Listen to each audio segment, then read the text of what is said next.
पण बायको दिलेर खानाच्या छावणीत म्हणजे पंत, माझी बायको काय खालच्या आळीची सरू किंवा वरच्या आळीची पारू नाही. रायगडाच्या राजाची लेख आहे.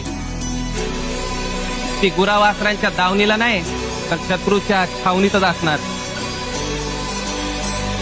परंतु छावणीत भलाबुरा प्रसंग येऊ शकतो. पोटातल्या अंगठी धर आहे. येळ प्रसंगी धर खाऊन मरल ती. तवापत्तर 6 जणांनी फाडून खायला बसतीये ती.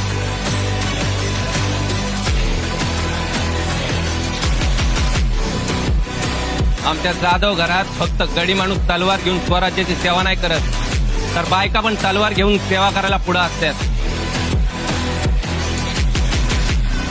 वाईला अफजल खानाचा तळ होता तेव्हा आमच्या आजीनं तळघरात 50 गणी कोंडून मारल्यात. जाधवराव, तुमच्या जाधव घराण्याचा मला अभिमान वाटतो.